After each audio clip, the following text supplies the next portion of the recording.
The Forest Art Festival fiasco, a Benny Bear and Ruby Rabbit story. Fernwood Forest's annual art festival was just a day away and Benny Bear was nervous. "I can't paint, I can't sculpt, I can't even finger smear," he groaned sitting under a willow tree. Ruby Rabbit bounced over with a basket of paintbrushes. "You don't have to be perfect, just be you. The festival's all about expression." "I express myself with snacks," Benny said. Ruby giggled. "Then maybe you should make art with food." That got Benny thinking. While Ruby started working on her giant leaf collage, Benny wandered back to his den and stared at his stash of honey jars, berry jams, and cookie crumbs. "Maybe. I can paint with jam," he muttered, dipping a brush into blueberry jelly.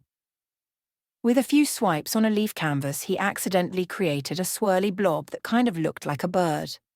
"Hey, not bad." He got to work using strawberry jam for flowers, honey drips for sunshine, and cookie crumbs for texture. By the end of the day, his paws were sticky, his face was messy, and he had 3 jammy masterpieces drying in the sun. The next morning, Benny and Ruby carried their art to the festival clearing. Forest friends bustled around, setting up booths, hanging string lights, and arranging acorn sculptures. Benny nervously set his jam paintings on a display stump. "Looks good enough to eat," Ruby teased. "That's what I'm afraid of," Benny said, swatting a curious bee. Soon the festival began. Squeaky Squirrel's walnut carvings sparkled, Owlie's feather paintings fluttered in the breeze, and Ruby's leaf collage got lots of compliments. But Benny's table, it was swarmed. "Oh, my whiskers," he whispered as a group of chipmunks crowded around. "Is this raspberry?" one asked.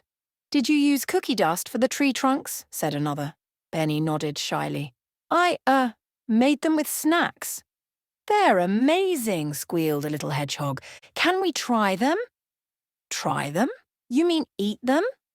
Benny blinked. Before he could say no, a squirrel took a lick of the sunflower and a raccoon nibbled the corner of the sunset. "Stop!" Benny cried, flailing his paws. "That's not a snack table. It's art." Everyone froze mid-chew. Ruby ran over. "What happened?" "They're eating my exhibit." Ruby looked at the half-licked canvas and the trail of jelly paw prints. Then she started to laugh. "Benny, maybe your art really is good enough to eat."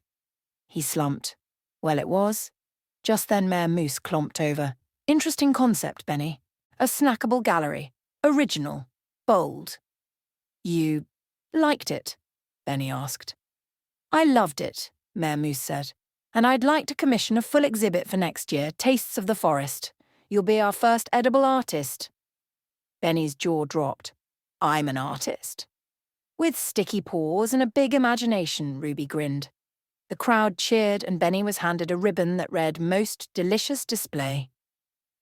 After that, Benny proudly set up a "Do Not Eat Until Judged" sign and offered bite-sized samples next to each painting. By the end of the day, everyone agreed.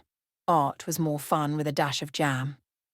As the sun set and the festival lights twinkled, Ruby handed Benny a clean brush and a fresh cookie.